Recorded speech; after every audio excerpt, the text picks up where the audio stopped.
dans ce temple, le temple baptiste de la Cité des Leaders, un centre missionnaire de la Baptist Native Church au Cameroun, appelé encore BNCC, la cérémonie d'ordination à la charge de pasteurs, 3 hommes et une femme. Nous bénissons le Seigneur pour ces âmes, ces serviteurs, ces ouvriers qui ont décidé, par l'entremise du Saint-Esprit, d'accepter la charge que leur donnait le Seigneur Tout-Puissant, notre Dieu.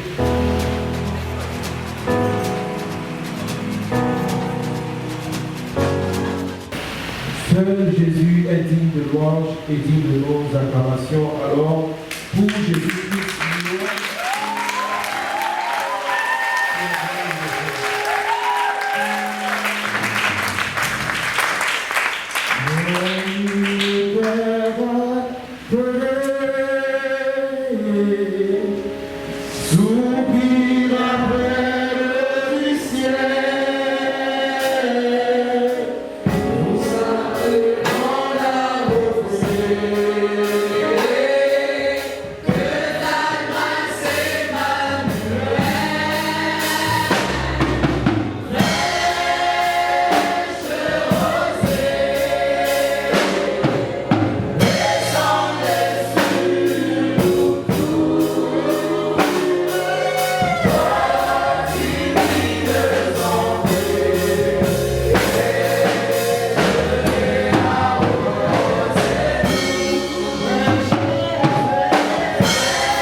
et que certainement il parachèvera lorsqu'il aura terminé toutes choses par le jugement dernier.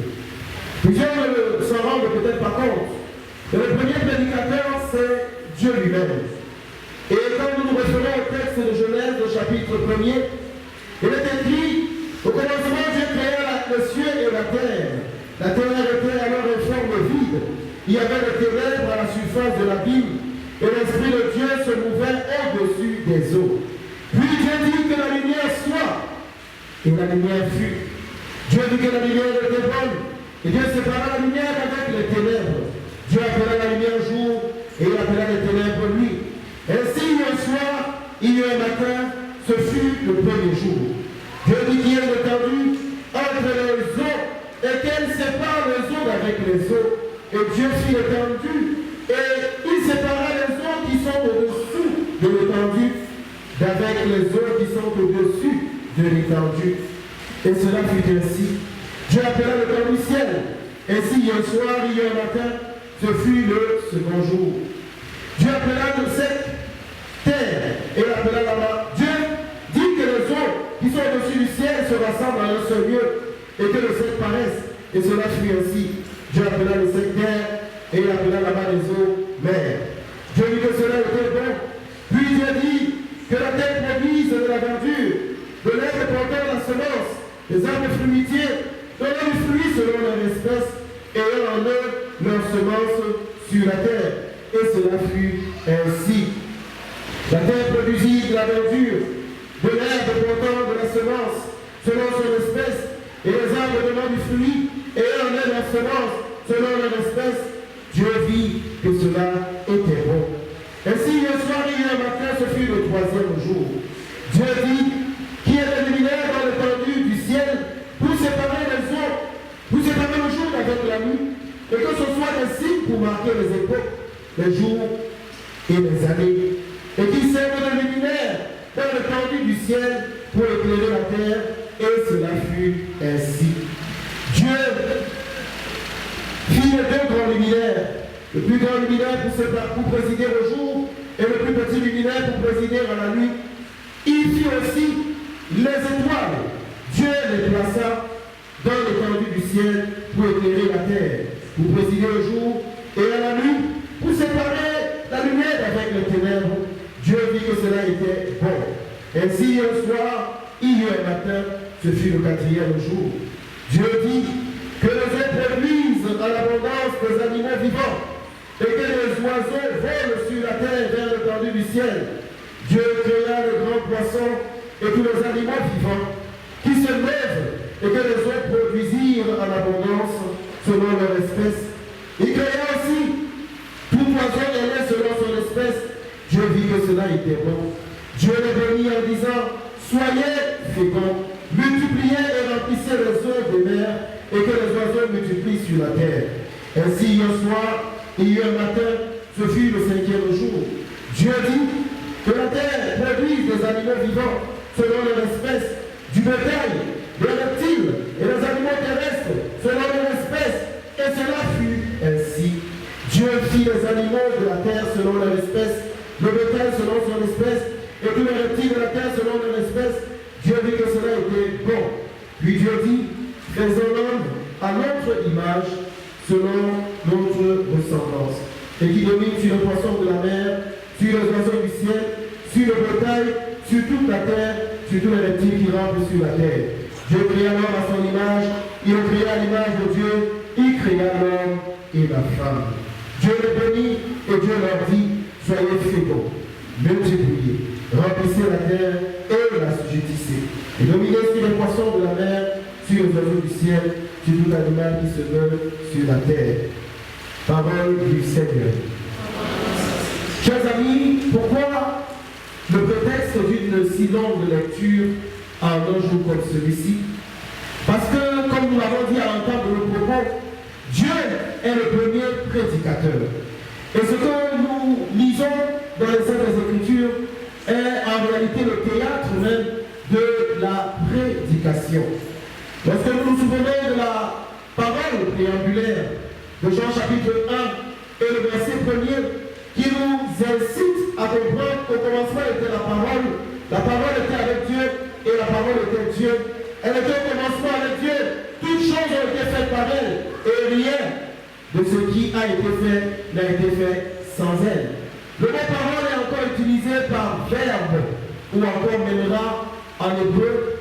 Donc, c'est la parole qui a créé le ciel et la terre. C'est la parole dans Genèse chapitre 1 au verset 2-3. Lorsque Dieu dit que la lumière soit et la lumière fut, c'est une parole qui a appelé la lumière à l'existence depuis les abîmes, depuis les ténèbres où cette lumière était enfermée. Et l'homme étant fait à l'image de Dieu, à la ressemblance de Dieu, établi sur la création de Dieu, établi sur l'œuvre des mains de Dieu, se fait donc être le prédicateur à l'image et à la ressemblance de Dieu. Bien-aimé, la parole ne consiste pas seulement à parler au cœur des hommes, mais la parole parle aussi à toutes les entités de la création. L'homme de Dieu ne parle pas seulement aux êtres humains, mais l'homme de Dieu parle à tout être vivant. L'homme de Dieu parle aux poissons de la mer. L'homme de Dieu parle aux animaux des champs. L'homme de Dieu parle aux étoiles. L'homme de Dieu parle au soleil. L'homme de Dieu parle à tout le cosmos. C'est ce genre de prédicateurs qui sont demandés aujourd'hui, non seulement sur la scène publique, mais encore plus dans l'Église. Nous voulons en ce moment des appelés qui ne s'appellent pas eux-mêmes, mais les appelés qui entendent clairement la voix du Seigneur passez-moi le pléonasme, la voix du Seigneur les appelait et qui répondent à l'appel du Seigneur. Dans le livre qui porte son nom, le jeune Samuel, au chapitre 3e, était au service de l'Éternel devant l'Éternel. Et la parole de l'Éternel était rare en ce temps-là. Et les visions n'étaient pas fréquentes. Et en ce même temps, Élie, son mentor, qui commençait à avoir les yeux troubles et ne pouvait plus voir, était couché à sa place. Alors l'Empire de Dieu n'était pas encore de terre et Samuel était couché dans le temple de l'Éternel où était l'arche de Dieu. Alors l'Éternel appela Samuel et il répondit, me voici. Il courut vers Élie et dit, me voici car tu m'as appelé. Et il répondit, je ne t'ai point appelé, retourne te coucher. Et il alla se coucher. L'Éternel appela de nouveau Samuel. Et Samuel se leva, alla vers Élie et dit, me voici car tu m'as appelé. Et il répondit, je ne t'ai point appelé, mon fils, retourne te coucher. Samuel ne connaissait pas encore l'Éternel et la parole de l'Éternel ne lui avait pas encore été révélée. L'Éternel appela de nouveau Samuel pour la troisième fois. Et Samuel se leva à la vers Élie et dit, me voici, car tu m'as appelé. Élie comprit que c'était l'Éternel qui l'appelait. Et il dit, Samuel, va, couche-toi. Et si l'on t'appelle, tu diras, parle, Éternel, car ton serviteur écoute. Et Samuel alla se coucher à sa place. L'Éternel vint et se présenta, et il appela comme les autres fois, Samuel, Samuel. Et Samuel répondit, parle, car ton serviteur écoute. Alors l'Éternel dit à Samuel, vois, chers frères et sœurs en Jésus-Christ, certains, à l'ordre de Samuel, sont ici devant nous. Le jeune Samuel était disciple d'Élie. Le mot disciple qui veut littéralement dire élève. Ils ont été nos élèves, ils ont été nos disciples et ils ont eu à s'accoutumer à notre voix. Mais au fil des années de formation en évaluation, d'épreuve en approbation, rendu à un moment de leur marche avec le Seigneur sous le leadership patient et méticuleux de leur dévancier, ils ont entendu la voix de l'Éternel. Oui, la formation théologique est importante. Et ceux qui sont devant vous ont subi une formation assidue, compétente et qui les rend compétitifs. Toutefois, nul ne peut s'attribuer une telle dignité s'il n'a pas été appelé par Dieu. Samuel a été appelé par Dieu et les hommes dont nous avons besoin aujourd'hui sont les hommes à l'image de Samuel. Ils jonchent nos rues, ils font pignon sur rue, ceux-là qui arborent des soutanes, des toges, et qui se sont transformés des marabouts en prophètes, de commerçants en pasteurs, et qui rassemblent des foules, scandent le nom de Jésus, alors qu'ils n'ont pas été appelés. Il est une chose dans cette histoire, mes amis, si vous n'avez pas été appelés, tôt ou tard, cela sera révélé. Et ma prière pour ceux que nous présentons aujourd'hui, non seulement à la scène publique à travers les médias ici représentés, mais aux familles et à la nation et au monde. Nous prions que ceux-là, après les avoir examinés et avoir authentifié de ce qu'ils ont été appelés, qu'ils nous fassent honneur les mois, les années qui arrivent, que nous n'ayons même pas à rougir de nos candidats ici présents, car nous croyons que ce sont des Samuel. L'homme de Dieu n'est pas seulement un vrai discoureur, mais l'homme de Dieu est un sage. L'homme de Dieu est un conseiller. L'homme de Dieu est un ancien. Assis aux portes pour contester avec les forces contraires du monde des ténèbres, pour contester et rejeter les puissances occultes, nocives et néfastes, venant détruire la famille, la communauté, la ville ou la nation. L'homme de Dieu est un voyant, un proactif, qui voit venir le mal de loin et prévient le peuple. Il est une sentinelle qui, placée sur la tour de garde, veille sur les personnes et les biens. Le monde a besoin de tels appelés qui qui ont véritablement répondu à l'appel de Dieu, et non de ceux-là qui sont des prévaricateurs, qui s'arrogent tout genre de titres et d'honneur, où ils ne devraient pas en vérité se retrouver. Nous avons une pléiade de pasteurs qui par leur comportement, qui par leur part, qui par leur frasque, attirent le dédain, attirent le propre sur la noble corporation qu'est la nôtre et attirent le courroux de Dieu sur ceux qui sont appelés prélats. Dans Ézéchiel chapitre 34, le Saint-Esprit commençait déjà à s'irriter contre les pasteurs de cette époque-là. Lorsque le prophète, sous un ton de courroux, dira « Malheur à vous, bergers d'Israël, qui vous paissez vous-même au lieu de paître le peuple. Malheur à vous, qui vous engraissez au lieu d'engraisser les brebis du Seigneur. » Nous prions que ceci, cette cuvée que nous présentons au monde par le Saint-Esprit, ne soit pas de ceux-là qui s'engraissent eux-mêmes, qui se baissent eux-mêmes, qui viennent dans la profession, dans la corporation, parce qu'ils savent qu'il y a un gain. La piété avec le contentement valent mieux que le gain sordide de ceux qui veulent entrer dans le sacerdoce pour s'enrichir. Nous sommes appelés à donner nos vies et non à prendre des vies. Nous sommes appelés à donner notre corps, notre âme et notre esprit, et non à ravir les esprits des gens. Nous sommes appelés à nous dépouiller pour enrichir plusieurs. Comme Paul l'apôtre me disait, parlant des apôtres, c'est-à-dire des envoyés, nous apôtres, nous semblons être les résidus, les résidus de la société. Nous qui sommes pauvres, nous enrichissons plusieurs. Mais pour terminer, une mise en garde à tous ceux et toutes celles qui ont l'habitude de mépriser les hommes de Dieu. Sachez que l'homme de Dieu porte l'onction. Et quand vous vous levez contre l'homme de Dieu, vous vous levez contre l'onction. Malheur à ceux qui sont les profondeurs des pasteurs sur les plateaux de télévision, qui, parce qu'il y a un faux pied de 10 000, décident qu'on abandonne la monnaie. Parce qu'il y a quelques petites alleuses, jettent la baptême sur tout le corps de Christ. Malheur à ceux-là qui se lèvent quand Psaume 105, le verset 15 déclare « Ne touchez pas mes soins, ne parlez pas, ne faites pas du mal à mes prophètes. » Et quiconque se lève contre l'homme de Dieu, se lève contre Dieu lui-même. Dans Isaïe 54, verset 15, il déclare « Si on forme des complots contre toi, cela ne viendra pas de moi. Et quiconque se lèvera contre toi tombera sous ton pouvoir. » Au verset 17 du même passage, il dit « Toute arme de l'ennemi forgée contre vous sera sans effet. Et toute langue qui se lèvera en jugement contre vous sera condamnée.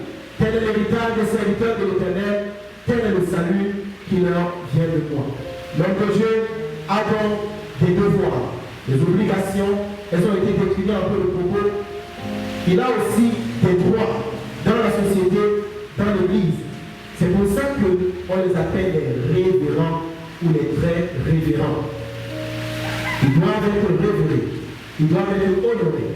Lévitique 21, verset 8 dira à ce sujet avec beaucoup de perspicacité. Tu regarderas le sacrificateur comme saint, car c'est lui qui offre l'aliment de ton Dieu. Il sera saint pour toi, car je suis saint, moi l'Éternel, qui vous sanctifie. L'homme de Dieu est donc ton Dieu. Car Matthieu 10, le verset 40 à 41, et c'est Jésus qui parle.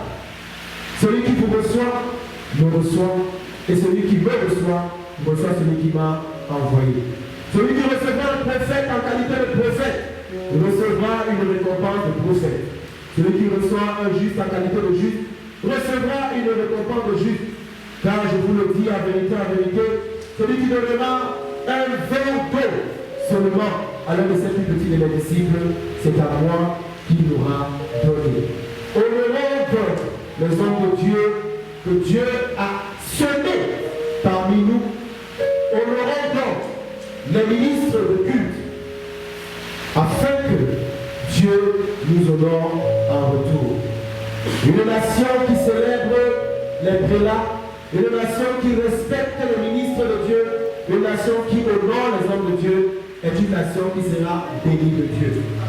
Si le Cameroun, mon pays, apprenait davantage à honorer les prélats, j'insiste, je l'ai dit pendant mon homélie, malgré les écornements constatés, malgré les déviances et même les déviations, malgré les tares, les frasques, si le Cameroun, mon pays, honorait les ministres de Dieu, je dirais comme le psalmiste, heureuse la nation dont l'Éternel est le Dieu, heureux le peuple qu'il a choisi et qu'il a décidé de faire son héritage. 2 Chroniques chapitre 20, verset 20, Josaphat, le roi et le prophète, dira: craignez l'Éternel, votre Dieu, et il vous affirmera. Craignez ses prophètes, ou encore honorez ses prophètes, et il vous prospérera. Que Dieu nous bénisse tous en ce matin. Que Dieu bénisse sa parole. Que Dieu bénisse les candidats à l'ordination. Dieu bénisse le Cameroun. Quel Elion, le Dieu très haut, rende son peuple fécond, prospère, puissant et influent plus qu'aucun autre peuple sur la terre. Que la paix soit avec nous.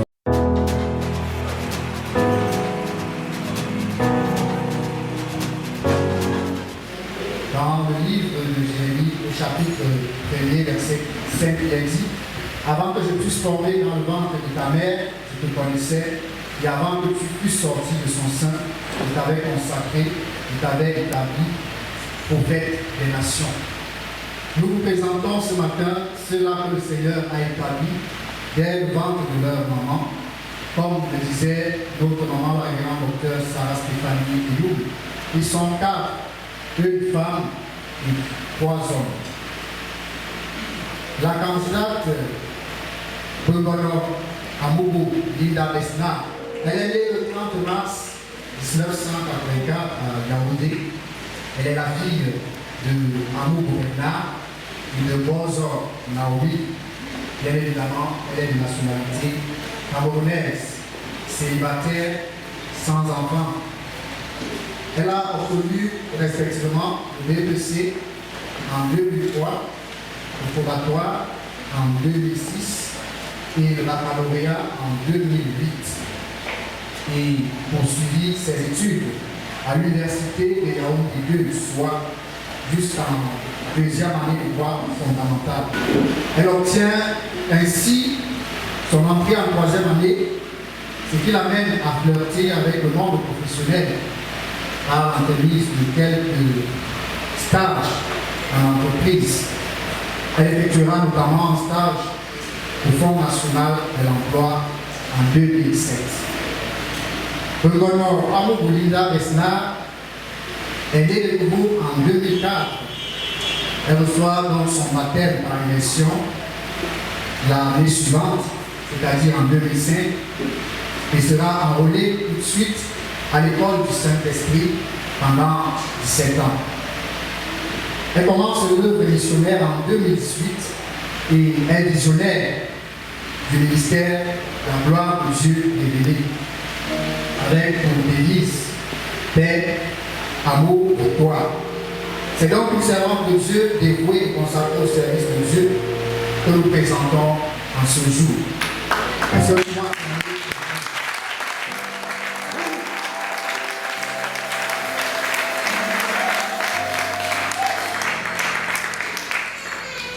La vision de son appel est tirée du texte d'Ésaïe, chapitre 40, verset 5, qui dit: alors la gloire de l'Éternel sera révélée, et au même instant, toute chair la verra, car la bouche de l'Éternel a parlé. Cette vision révèle le désir de Dieu de voir tous ses enfants transformés en l'image de sa gloire, comme son Fils Jésus-Christ, qui est le reflet de sa gloire selon Hébreux, du chapitre 1er, le verset 3, et l'empreinte de sa personne. La mission est d'amener les enfants de Dieu à être des points qui incarnent la gloire de Dieu de manière visible et incontestable. qu'ils soient des vases par lesquels la gloire de Dieu apparaît. D'où le message de la consécration, car le peuple doit se soumettre à la parole qui est Jésus, afin que Dieu règne dans leur membres, le corps, le cœur, totalement, en tant que Dieu de tout ce qu'il a créé. Alors, que la gloire soit rendue au Seigneur, aux sa servante. Le prochain candidat est un homme, Didier Nicolo Gislain. C'est le nom que lui ont donné ses parents à sa naissance, qui date du 15 mai 1979 à Bolova. Son père, le nommé Nicolo Gare Félix, et sa mère, Amana Marie Madeleine. Didier Nicolo Gislain est marié à Georgette Ilbedjokoa. Ils se sont mariés le 5 octobre 2019. Il est originaire de la région du Centre, plus précisément du département de la Létrie, arrondissement de Lobon. Il est donc un diplôme.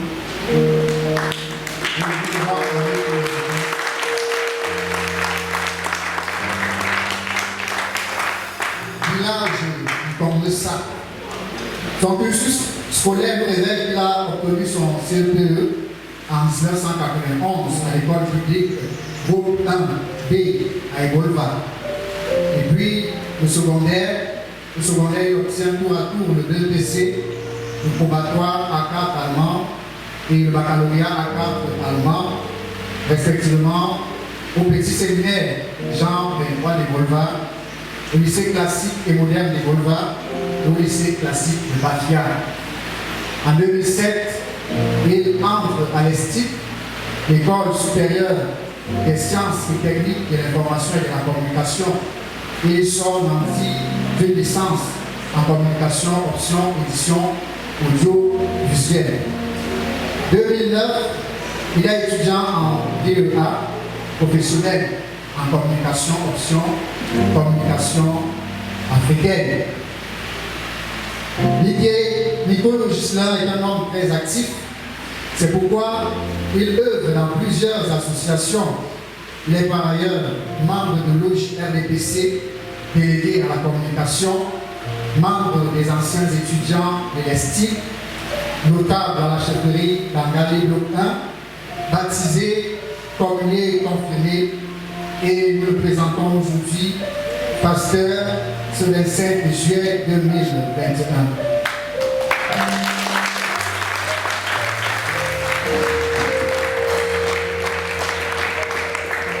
Père de plusieurs fils et petits-fils.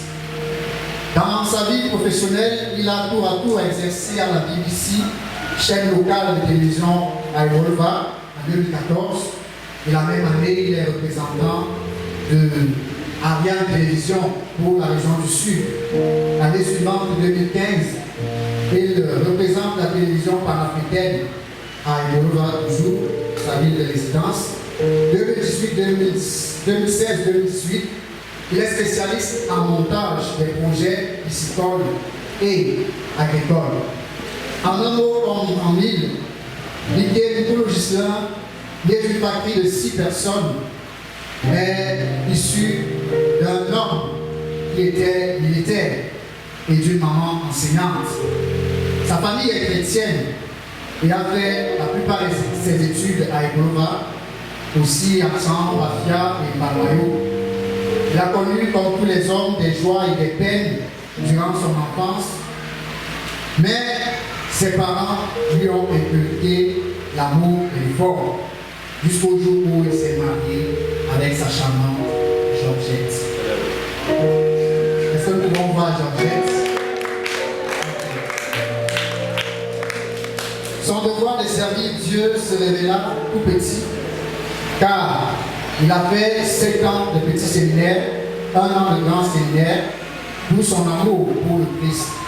Le 23 avril 2021, il fait la rencontre du révérend docteur Henri-Yves Eyoum et ainsi lui propose la consécration comme pasteur dans la congrégation BNCC. nous glorifions le Seigneur, nous rendons grâce au Seigneur pour son serviteur. Est-ce que nous pouvons acclamer très fort le Seigneur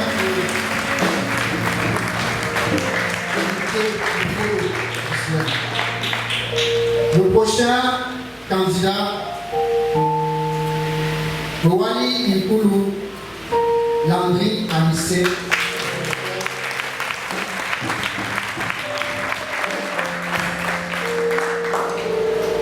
Wali Nkoulou Landry Amissé est un serviteur que l'Éternel a appelé. Il est né le 8 mai 1988 à Ebolova de M.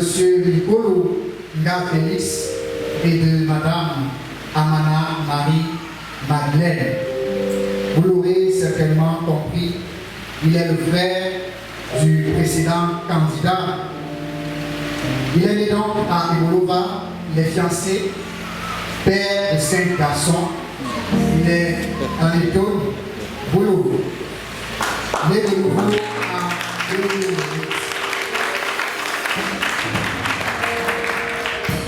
Il reçoit son appel par révélation du Seigneur lui-même. Pour ce qui est de son cursus scolaire, il a obtenu le 4e à l'Éniège Vilaine de Yaoundé, probatoire à 4 allemand au lycée Vilaine de Golva, BPC au lycée Vilaine de Golva, CE à l'école publique Gaudin à Ebolova. Et parle couramment l'école, le boulot, le français et l'anglais. Est-ce que nous pouvons célébrer le Seigneur pour son serviteur?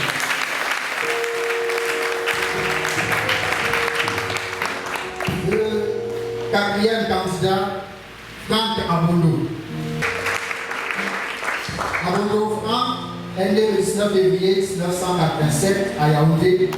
Il est camerounais, originaire de la région du Sud, principalement, ou alors particulièrement dans le département du Tchad et Wabor, du Nord-Midi. Il est issu du groupe ethnique Boulou, marié depuis 2017 à la charmante Ketchabia Patience Raïssa. Il est père de 2 garçons, Josué et Malachi. Né de nouveau en 2008, il est très enrôlé dans le sacerdoce et officie respectivement en tant que pasteur débutant les 8 premières années de son service et plus tard comme pasteur assistant. Il a suivi plusieurs formations et séminaires dans le domaine pastoral qui ont permis qu'il puisse engranger des diplômes. En 2019-2020, il a reçu une formation en programmation web au CEFPAM. 2013-2015, formation des instituteurs de l'enseignement primaire et maternel. Vie professionnelle, c'est un enseignant chevronné qui a exercé de 2014 à 2019 comme directeur adjoint à l'école privée laïque Massi. Et puis de 2013 à 2014, toujours enseignant au groupe scolaire de l'Inde de Sinaï, en tant que directeur aussi adjoint. 2020-2021, là nous parlons du cursus spirituel. Il fait un séminaire de formation des pasteurs dans le réseau d'Ordre Ambassadors. De 2014-2018, une formation théologique à l'Institut biblique théologique Timothée.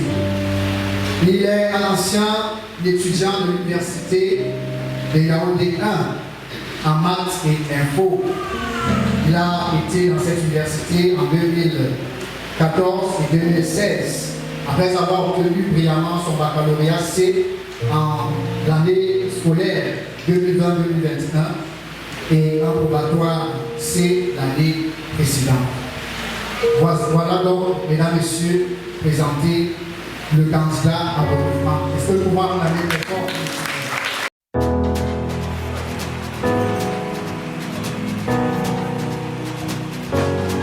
En guise d'introduction, je veux que nous disions Matthieu 9, versets 37 à 38. Oui, voici ce qui est écrit.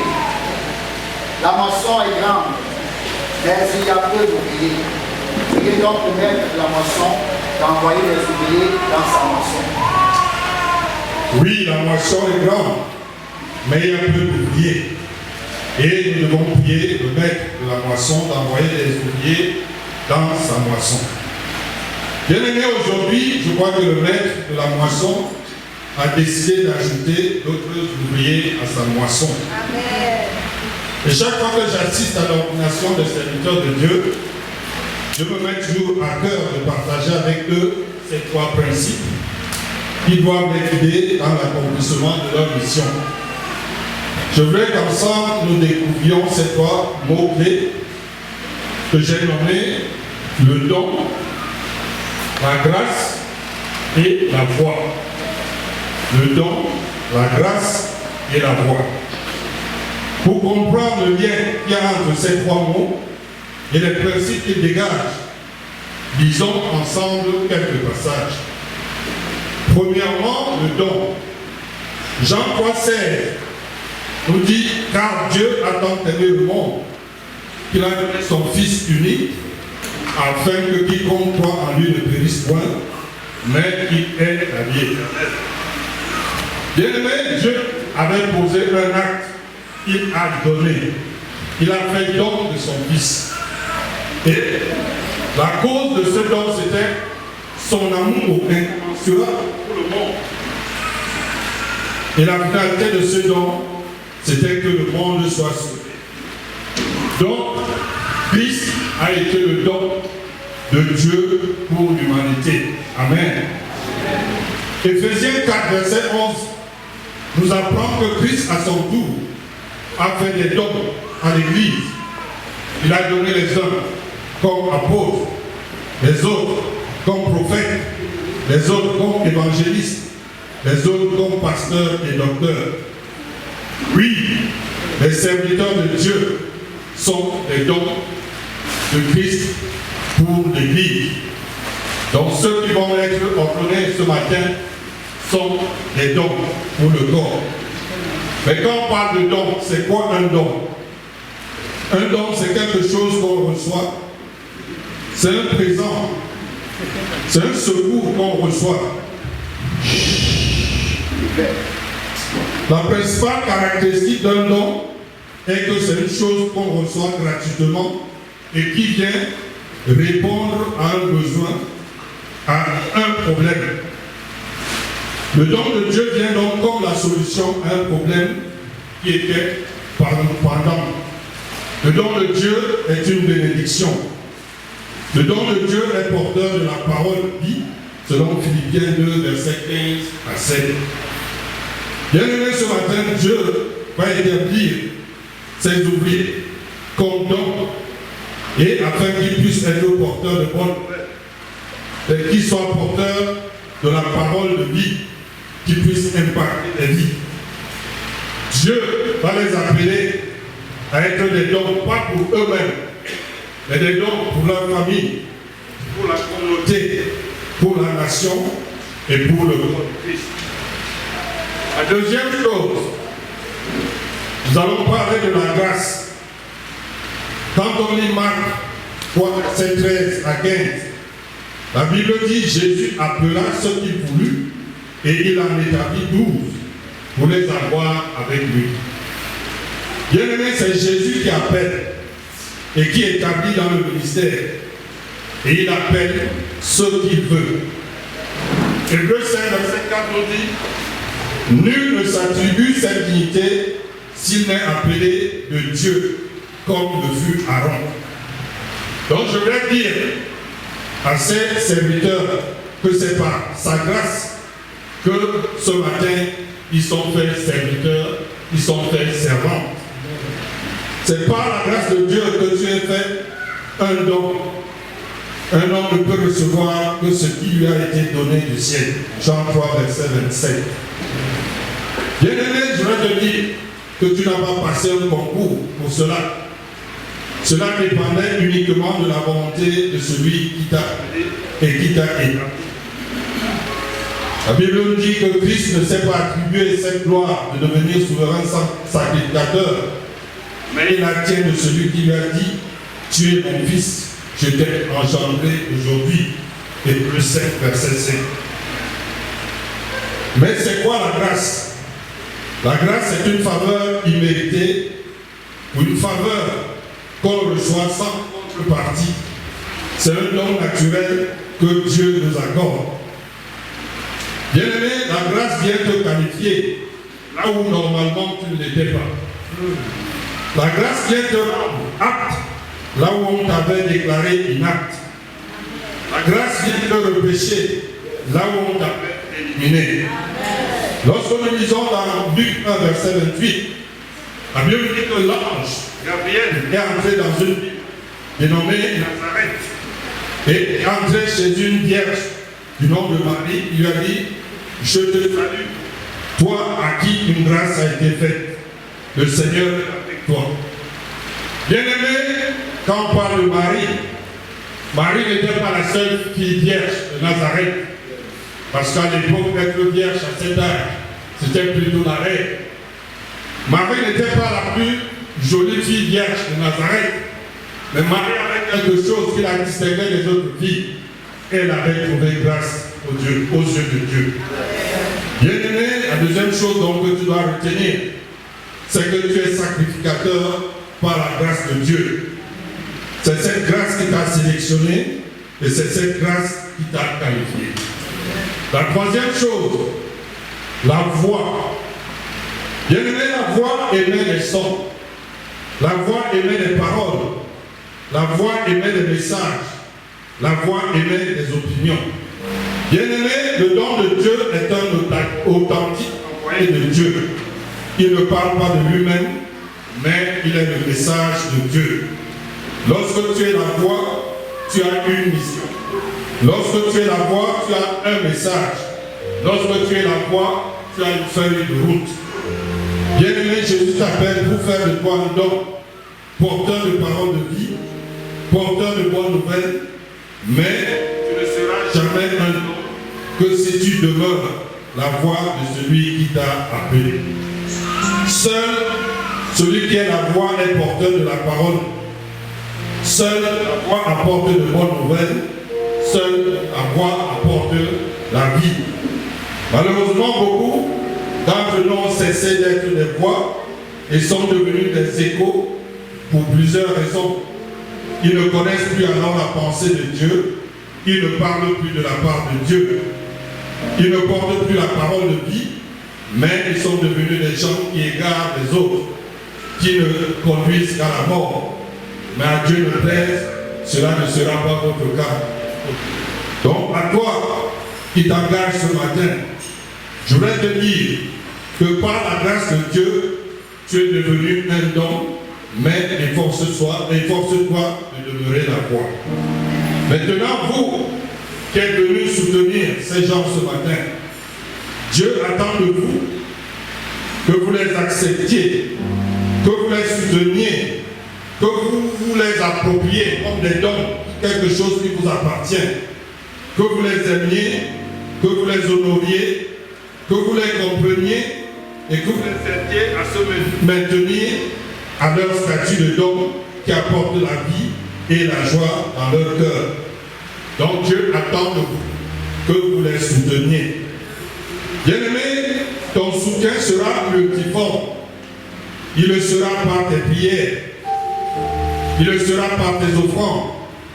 Il le sera par ta soumission, par ton respect, la considération que tu leur portes. Mais ça sera aussi par la connaissance de la parole, afin de ne pas les laisser dévier de l'enseignement de Christ. Je vous invite à être des chrétiens de Béret. Ceux-là qui, lorsqu'ils recevaient la parole, vous allez vérifier si ce qu'on leur a dit est vraiment de Christ. Ce jour est un jour de joie, mais aussi une grande interpellation. Premièrement, pour les consacrés qui aujourd'hui sont devenus par la grâce de Dieu des dons, mais qui devront toute leur vie s'efforcer de demeurer la voix. Mais également pour vous, qui êtes les bénéficiaires de ces dons, qui devrez vous engager à les aider, à vous aider. Nous pouvons compter en cela sur le secours de Dieu, car celui qui nous appelle est fidèle et il nous soutiendra. Que Dieu vous bénisse.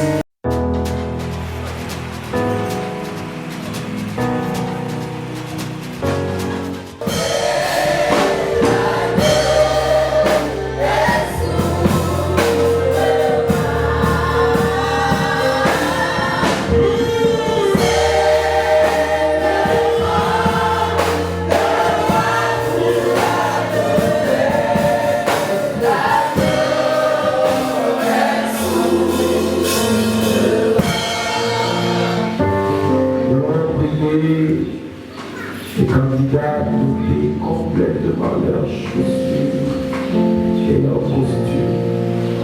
Ils sont les chapelains et vous les candidats. Déjà suis-moi. Chapeau, chapelain, Moi, sauveur fidèle,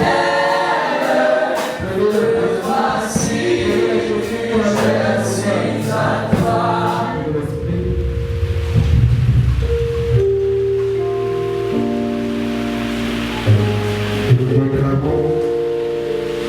Puisqu'ils ont accepté de nous servir, puisqu'ils ont accepté de lui appartenir, bien maintenant, ils sont mis à part.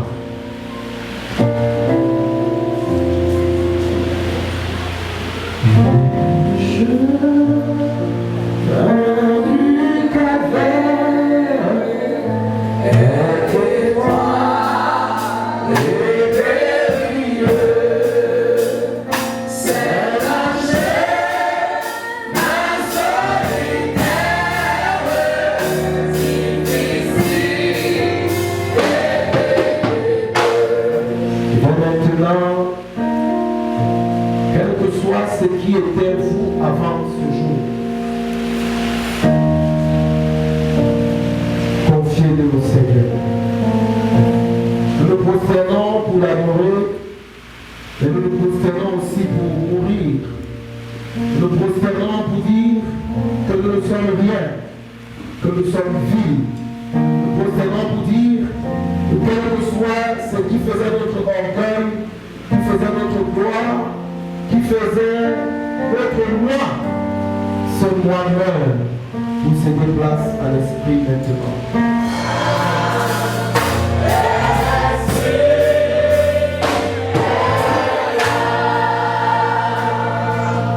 En ce moment, le troisième rituel de l'ordination est celui que le sacrificateur Aaron lui-même a reçu.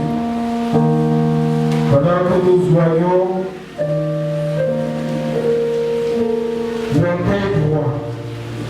et la plante de leurs pieds en signe que tout lieu que fera la plante de leurs pieds, Dieu la donne désormais en partage. Partout ils iront prêcher l'évangile de Jésus-Christ, la bonne nouvelle du Dieu de leur salut, que ce lieu leur soit donné en possession.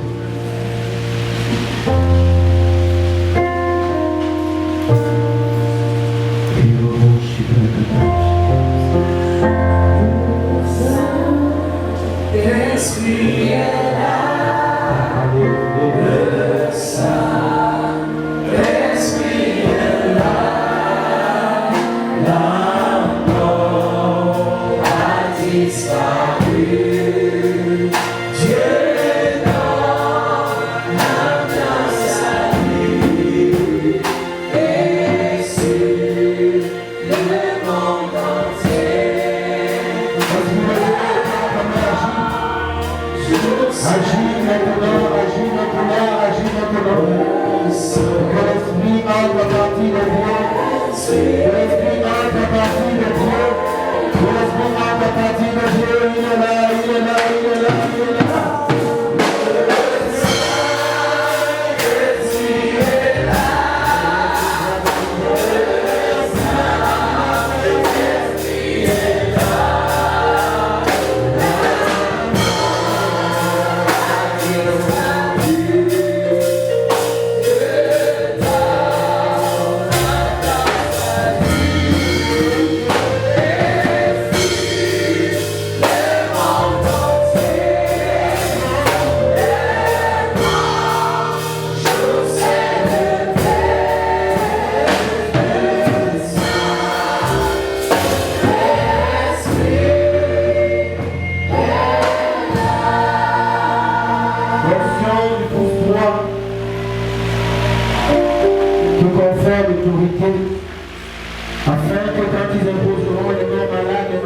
guéris, afin qu'ils chassent les démons, afin que les aveugles voient le sourd entendre. C'est la raison pour laquelle le sacrificateur ne donne pas les choses avec la main droite. La main du sacrificateur, c'est la main gauche. Si un jour un pasteur vous donne soit de l'argent et vous donne la main gauche, vous ne soyez pas offusqué parce que la main droite est pour sacrée.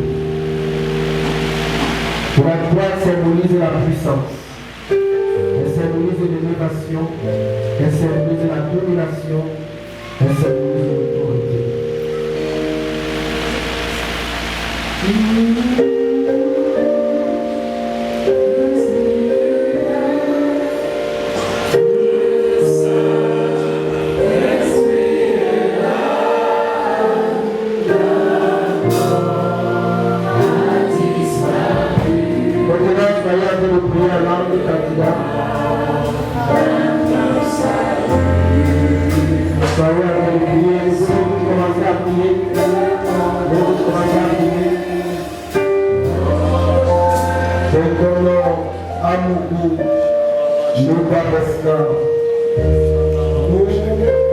Clergé de la Baptist Native Church in Cameroon, en vertu des pouvoirs qui nous sont conférés et par le mandat apostolique que nous avons reçu. Fermez, pasteur, fermez, pasteur. Nous te conférons le sacrement de l'ordination sacerdotale à partir de maintenant, au nom du Père, du Fils et du Saint-Esprit. Avec le front, nous, clergés de la Baptiste Native Church in Cameroon,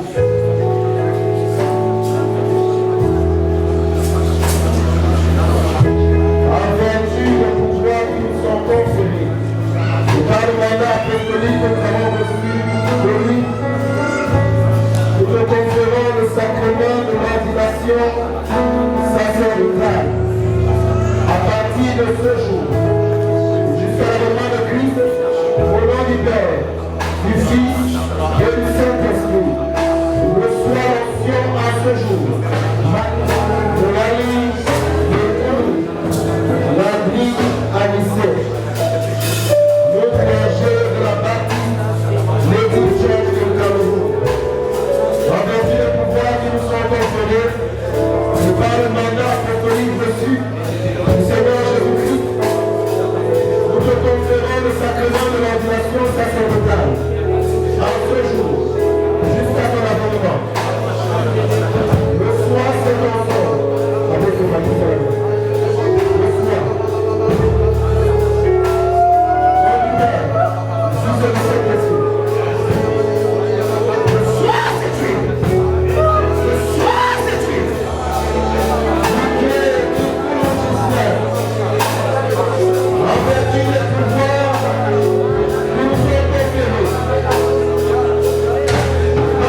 Linda Besnard. Pardon. Un soldat,